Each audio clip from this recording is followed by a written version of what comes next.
teman-teman, kita lanjutkan saja pekerjaan kebunnya. Seperti biasa, jangan lupa bantu tekan tombol like dan berkomentar. Lanjut. Bab 2807 sampai bab 2808, takdir tidak cukup. Ketika Wu Feiyan mendengar 4 kata ini, dia mengerutkan kening dan berseru, "Tuan, mengapa takdir tidak cukup?"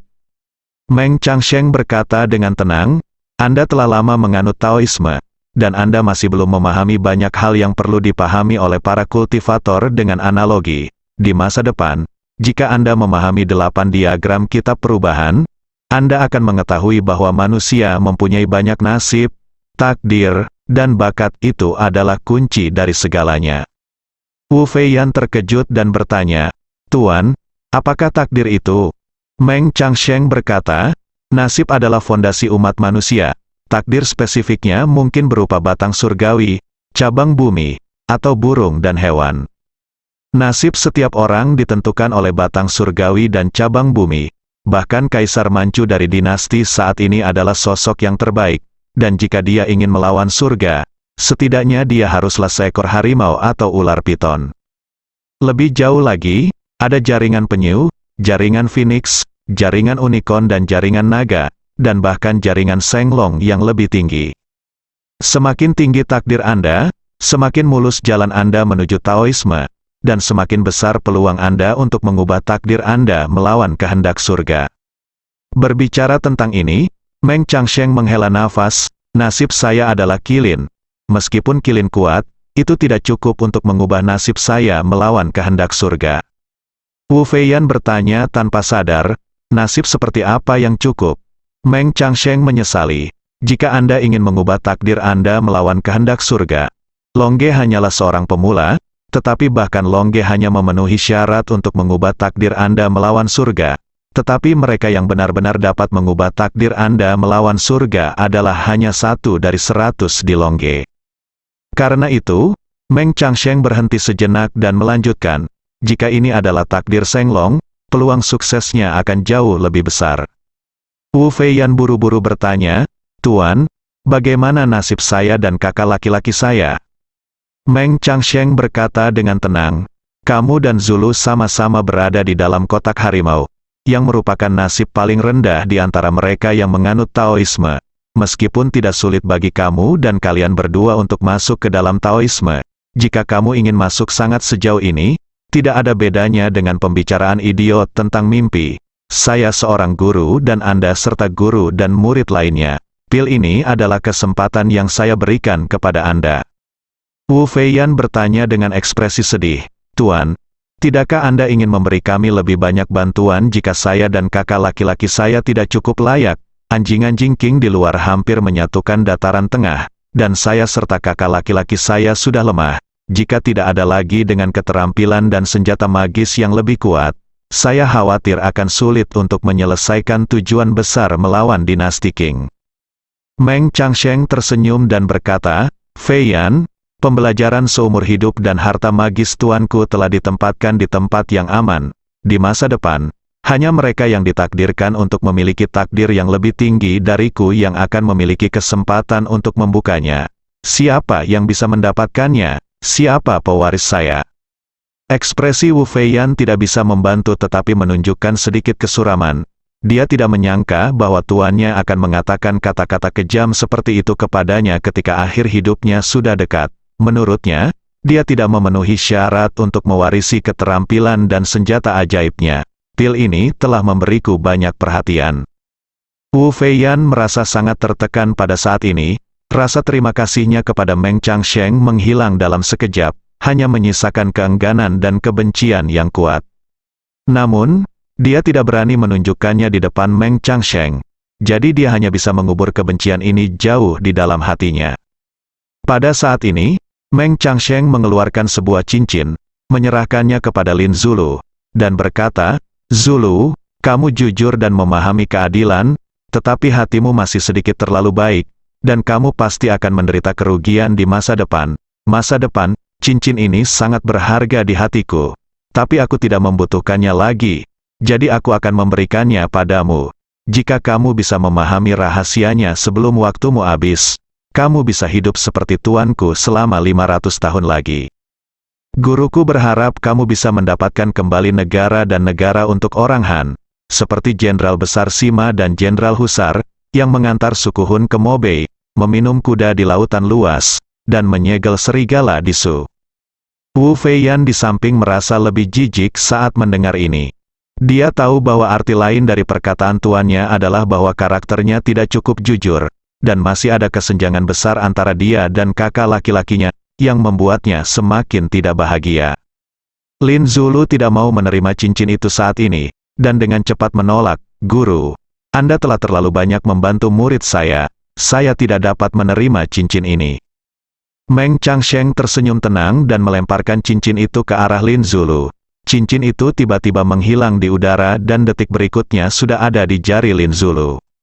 Sebelum Lin Zulu mengetahui alasannya, Meng Changsheng berkata, "Zulu, cincin itu telah mengakui kamu sebagai tuanku. Jadi kamu harus menjaganya dengan baik. Jika sesuatu yang tidak terduga terjadi padamu di masa depan, cincin ini mungkin bisa menyelamatkanmu, kehidupan." Setelah itu, kedua burung bangau yang diangkat oleh Meng Changsheng tiba-tiba masuk. Kedua burung bangau itu berdiri di kedua sisi Meng Changsheng, menggosokkan lehernya ke tubuhnya dan mengeluarkan suara rengekan. Meng Changsheng mengulurkan tangannya untuk membelai kedua burung bangau itu, lalu berdiri dan berkata, "Akhir hidupku sebagai guru telah tiba. Kamu bisa pergi dan pergi dari sini, jangan kembali lagi." Lin Zulu menangis dan tersedak isak tangisnya. "Guru, saya ingin mengirim Anda dalam perjalanan terakhir Anda." Meng Changsheng melambaikan tangannya, "Saya telah berlatih di sini selama ratusan tahun. Ini bukan hanya gua saya, tetapi juga makam saya." Setelah itu, dia melihat kedua burung bangau itu dan berkata dengan tenang, "Cukup bagi mereka untuk menemaniku." Setelah mengatakan ini, Meng Changsheng tiba-tiba mengulurkan tangan kanannya dan melambaikan lengan bajunya. Mata Lin Zulu dan Wu Feiyan menjadi gelap sesaat. Kemudian, mereka terkejut saat mengetahui bahwa mereka telah langsung kembali ke gua tempat mereka bermeditasi sebelumnya. Lin Zulu berteriak, "Tuan!" Setelah itu, dia segera berlari keluar gua. Namun gua tempat sang master awalnya berlatih dan tinggal menghilang tanpa jejak dalam sekejap. Gua besar itu telah hilang sama sekali, seolah-olah tidak pernah muncul. Lin Zulu tampak ngeri, tidak mengerti apa yang terjadi. Pada saat ini, beberapa suara burung bangau yang melengking tiba-tiba bergema di lembah, dan kemudian, suara burung bangau menyebar ke barat, terasa semakin jauh. Lin Zulu mengetahui bahwa gurunya telah meninggal dunia di tempat dan sedang menuju ke barat. Tiba-tiba dia berlutut di tanah dan tersedak oleh isak tangis, "Guru Zulu berterima kasih atas kebaikan Anda dalam berkhotbah." Setelah itu, dia melakukan kowtow sebanyak 3 kali. Saat ini, suara Wu Feiyan terdengar dari belakang, "Kakak senior, mengapa kamu ingin memuja bajingan tua itu?" Lin Zulu segera menoleh dan berteriak dengan mata terbuka, "Feiyan, apa yang kamu bicarakan? Kenapa kamu tidak menamparku?" Mulut telapak tangan, Wu Feiyan berkata dengan nada meremehkan, "Bajingan tua itu telah berlatih selama ribuan tahun dan harus memiliki keterampilan, ramuan, dan senjata magis yang tak terhitung jumlahnya di tangannya. Sebelum dia mati, dia hanya memberi Anda dan saya 1 ramuan. Itu adalah sungguh terlalu banyak, terlalu banyak." Lin Zulu dengan marah menegur, "Itu tidak masuk akal, guru menyelamatkan kami, membawa kami ke Taoisme, dan membantu kami melawan dinasti Qing. Kebaikan ini seperti menciptakan kembali orang tua kami. Bagaimana Anda bisa mengucapkan kata-kata pengkhianatan seperti itu? Apakah aku mengatakan sesuatu yang salah?" Wu Feiyan berteriak dengan marah, "Dia akan mati, dan dia sangat pelit padamu dan aku. Apa yang kamu lakukan dengan keterampilan dan harta itu? Apakah kamu benar-benar ingin menyembunyikannya di suatu tempat? Apakah ada orang yang ditakdirkan untuk Lao Shizi, untuk mengatakan bahwa kita ditakdirkan? Bukankah kamu dan aku memiliki cukup nasib bersamanya?" Lin Zulu mengertakkan gigi dan berkata, "Feiyan, apa yang kamu katakan hari ini membuatku tercengang. Aku benar-benar tidak menyangka kamu menjadi bajingan pemberontak." Wu Feiyan juga marah. Jadi dia berkata dengan dingin, "Saudaraku, kamu tidak perlu pergi ke orang tua itu. Sekarang dia sudah mati. kamu dan saya harus meminum pil hijau abadi ini dan memanfaatkan waktu untuk meningkatkan kultivasi kita. Temukan hal baik ini yang disembunyikan oleh orang tua ini secepat mungkin.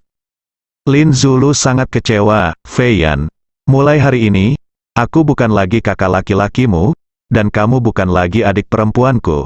Mulai hari ini, di keluarga Wu Mu, aku hanya mengenali Fei Yang, dan yang lain tidak punya apa-apa lagi. Lakukan denganku. Itu tidak masalah sama sekali. Wu Fei Yan tiba-tiba menjadi cemas dan berseru, saudaraku, kenapa kamu begitu bodoh? Orang tua itu telah hidup selama 1000 tahun. Mengapa dia hanya memberi kita pil yang bisa hidup sampai 500 tahun? Jelas dia tertarik pada kamu dan aku, pendiam, dan sangat pendiam. Lin Zulu melambaikan tangannya, itu saja. Fei Yan, aku akan bertengkar dengan saudaramu agar kamu dan aku bisa berkumpul dan berpisah.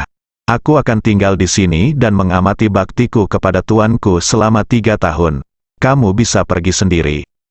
Wu Fei Yan menghentakkan kakinya dengan marah dan berseru, saudaraku. Bagaimana kamu bisa membiarkan aku pergi sendirian saat ini?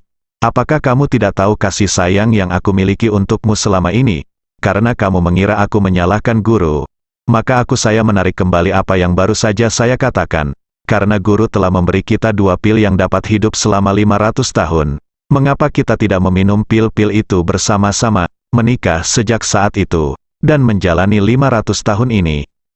Lin Zulu berkata dengan wajah dingin, Fei Yan, sejak Ibu Waner meninggal, aku bersumpah untuk tidak memiliki hubungan lagi dalam hidup ini. Dalam kehidupan ini, selain memberontak melawan dinasti Qing dan memulihkan dinasti Ming, aku punya hanya satu keinginan, yaitu merawat Waner dengan baik. Meskipun obat mujarab ini bisa hidup selama 500 tahun, aku tidak akan menerimanya. Aku tidak bisa hidup untuk melihat Waner menjadi tua dan mati. Jika kamu bertekad untuk hidup selama 500 tahun, lalu hiduplah dengan baik sendiri. Wu Fei Yan mengertakkan gigi dan bertanya, kakak senior, meskipun aku sudah mengatakan ini, kamu masih tidak mau menikah denganku. Lin Zulu mengangguk, saya berkata, saya tidak akan pernah memperbarui hubungan saya dalam hidup ini.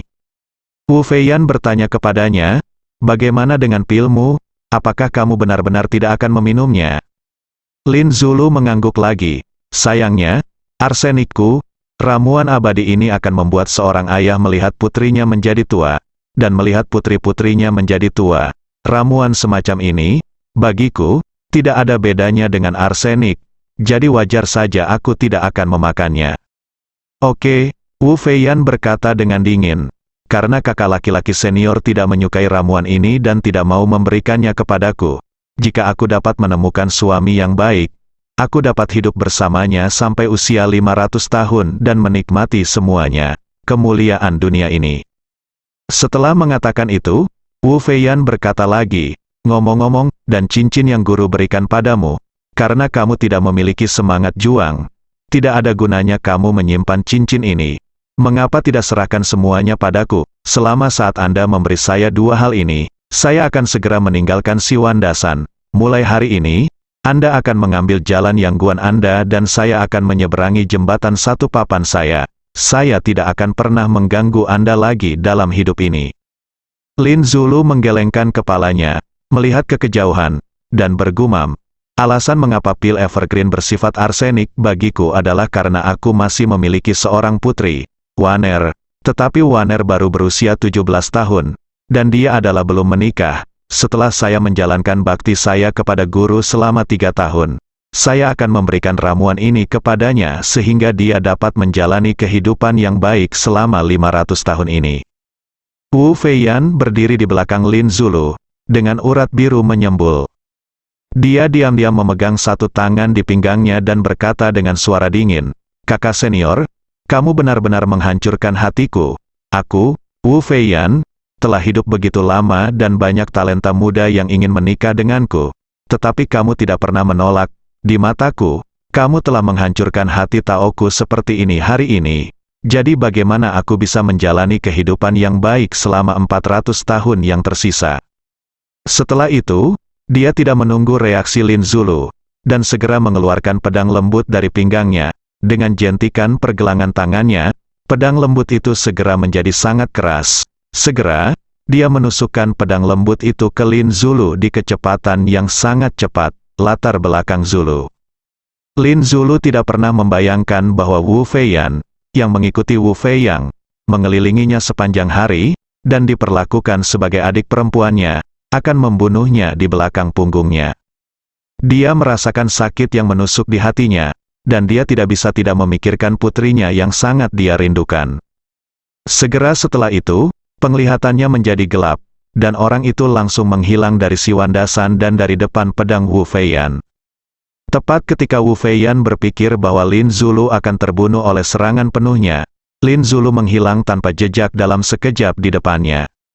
Yang tersisa hanyalah pedang yang tergantung dan darah yang menetes dari pedang itu. Lin Zulu menghilang dalam sekejap, membuat Wu Feiyan sangat terkejut. Pada awalnya, dia tidak mengerti mengapa Lin Zulu menghilang begitu saja. Dia tertegun beberapa saat sebelum dia menyadari bahwa kakak laki-lakinya pasti telah dipindahkan ke tempat lain melalui ring. Hal ini membuatnya mengaum dengan marah dan mengatupkan giginya. "Orang tua, kamu sangat memihak. Kamu mengatakan bahwa kakak laki-lakiku dan aku tidak memenuhi syarat untuk mewarisi warisanmu. Tetapi kamu memberi kakak laki-lakimu senjata ajaib yang dapat berteleportasi. Mengapa harus aku?" Wu Feiyan, "Tidak, kenapa? Katakan, katakan." Gua tempat Meng Changsheng beristirahat dan Lin Zulu yang terluka parah menghilang. Hanya menyisakan Wu Feiyan sendiri dan raungan histerisnya bergema di lembah. Setelah sekian lama, Wu Feiyan menyeka darah di pedang lembut dengan wajah tanpa ekspresi, memasukkan kembali pedang lembut itu ke pinggangnya, dan berkata dengan suara dingin, "Saudaraku, setelah hari ini, kamu dan aku adalah musuh bebuyutan." Setelah mengatakan itu, dia berjalan menuruni gunung tanpa menoleh ke belakang. Lebih dari 10 hari kemudian, ketika dia bergegas ke selatan Yunnan tanpa henti, dia mengetahui bahwa Lin Zulu telah dimakamkan, dan putri kesayangannya, Lin Waner, juga menghilang tanpa jejak. Setelah Wu Feiyan menggali kuburan Lin Zulu dan memastikan bahwa Lin Zulu telah mati dan cincin itu tidak dikuburkan bersama Lin Zulu, dia memulai pengejarannya selama lebih dari 300 tahun terhadap Lin Waner. Karena dia telah melihat dengan matanya sendiri bahwa cincin itu dapat memindahkan orang ribuan mil dari udara pada saat kritis dalam hidup dan mati. Jadi dia telah menekankan kepada orang-orang yang bertanggung jawab mengejar Lin Waner selama bertahun-tahun sehingga Lin Waner harus ditangkap hidup-hidup dan tidak boleh dibunuh. Namun, setelah bertahun-tahun, dia masih gagal menangkap Lin Waner. Kejadian ini membuat Wu Feiyan sangat marah. Setelah beberapa saat, Wu Feiyan, yang berada di stasiun Po Qinghui, perlahan-lahan memulihkan pikirannya.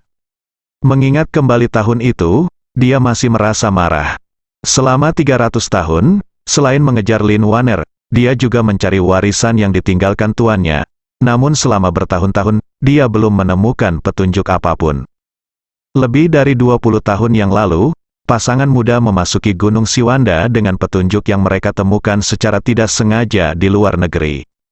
Wu Feiyan selalu curiga bahwa mereka telah memperoleh warisan yang ditinggalkan oleh tuannya, namun dugaan ini tidak pernah terkonfirmasi. Selama lebih dari 20 tahun, Wu Feiyan telah mencoba untuk mengkonfirmasi dugaannya, tetapi dia telah menghabiskan semua metode dan masih belum mendapatkan jawaban yang diinginkannya. Sekarang, keturunan master lainnya tiba-tiba mengungkapkan identitasnya dan menggunakan potret master untuk memperingatkannya, yang membuat Wu Feiyan merasakan krisis dan penindasan yang belum pernah terjadi sebelumnya. Meski tidak berani pergi ke Jinling, ia memutuskan untuk pergi ke Gunung Siwanda lagi demi mencari warisan gurunya yang telah berlatih selama ribuan tahun. Dia selalu sangat berhati-hati dan tidak berani pergi langsung ke Tiongkok, jadi dia bersiap untuk kembali ke Tiongkok melalui Myanmar. Myanmar memiliki ribuan kilometer perbatasan dengan Yunnan Selatan. Alasan Wu Feiyan ingin pergi ke Myanmar adalah karena dia berpikir untuk melintasi perbatasan sendirian dan diam-diam memasuki selatan Yunnan. Jika ingin ke Gunung Siwanda, terbang ke Vietnam sebenarnya lebih dekat dibandingkan ke Myanmar. Namun, Wu Feiyan berencana pergi ke Yunnan Selatan dulu untuk mengunjungi makam Lin Zulu, baru ke Gunung Siwanda dari Yunnan Selatan. Pada saat yang sama, villa pemandian air panas Camp Elises di Jinling. Keluarga An menunggu dengan cemas sepanjang hari, tetapi gagal bertemu Ye Chen. Keluarga tersebut tidak memikirkan tentang makanan atau tes sepanjang hari. Mereka hanya ingin bertemu Ye Chen sesegera mungkin dan memastikan dengan mata kepala sendiri bahwa Ye Chen aman dan sehat. Saat makan malam, Hongwu datang ke pintu bersama beberapa orang. Setelah mengetuk pintu dan masuk, dia berkata kepada An Chongqiu yang datang untuk membuka pintu, "Tuan An, saya sudah menyiapkan makanan enak untuk Anda, ini semua dari rumah Tianxiang saya. Koki memasaknya di sini secara khusus. Saya pribadi memeriksa bahan-bahan makanannya. Saya juga mengawasinya saat mereka memasak. Saat makanan disajikan, saya meminta mereka untuk menambahkan porsi kecil. Saya sudah menguji racunnya untuk Anda. Tidak apa-apa, Anda dapat meminumnya dengan percaya diri." Seorang Chongqiu tidak menyangka bahwa Hongwu, seorang pria parubaya, dapat melakukan segala sesuatunya dengan kasar dan cermat. Dia terkejut dan tidak dapat menahan diri untuk tidak berkata dengan penuh rasa terima kasih, "Ini benar-benar merepotkan Tuan Hong." Hongwu berkata dengan cepat, "Lihat apa yang Anda katakan. Tuan An, Anda semua adalah kerabat Tuan Ye. Saya adalah bawahan Tuan Ye. Wajar jika saya melayani Anda." Wanita tua itu datang saat ini dan berkata pelan, "Tuan Hong, kami belum menyentuh makanan yang Anda siapkan untuk makan siang. Sejujurnya, kami benar-benar tidak punya nafsu makan saat ini.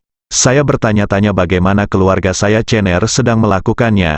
Belum ada berita, dan saya tidak melihat orang lain datang. Saya tidak bisa melepaskan kegembiraan saya."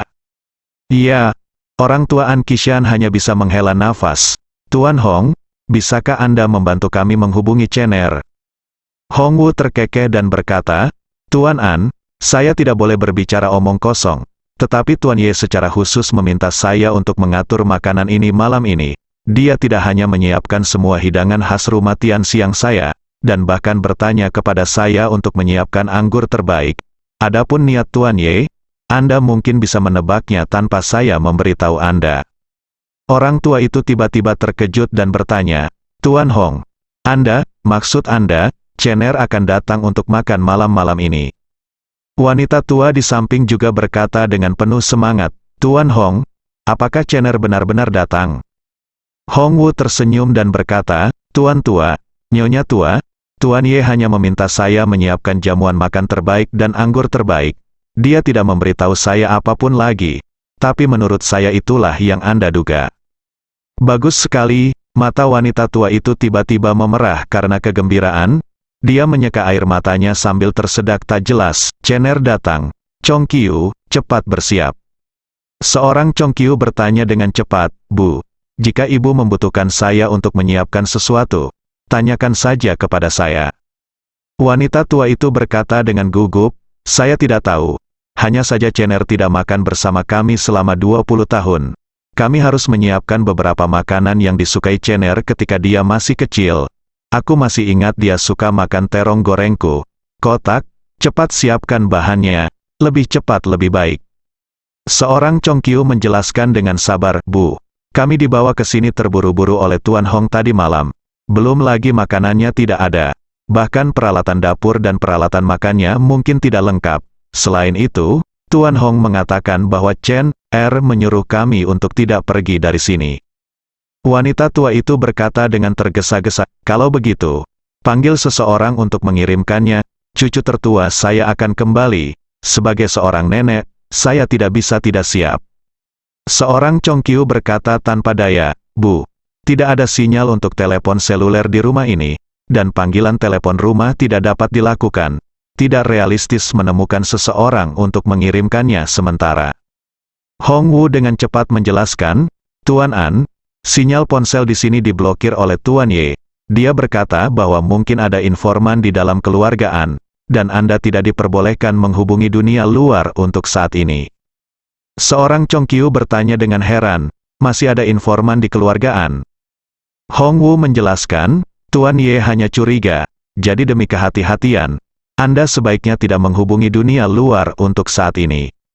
Setelah itu, dia segera berkata kepada wanita tua itu, "Nyonya An, saya telah membawa semua juru masak dari rumah Tianxiang ke sini. Mereka ada di kaki gunung. bahan dan peralatan dapur semuanya tersedia. Apapun yang Anda butuhkan, saya akan membantumu menyiapkannya. Aku akan mengirimkannya kepadamu nanti." Ketika wanita tua itu mendengar ini, dia langsung menjadi bahagia dan berkata dengan penuh syukur, "Oh, terima kasih banyak, Tuan Hong." Bersambung.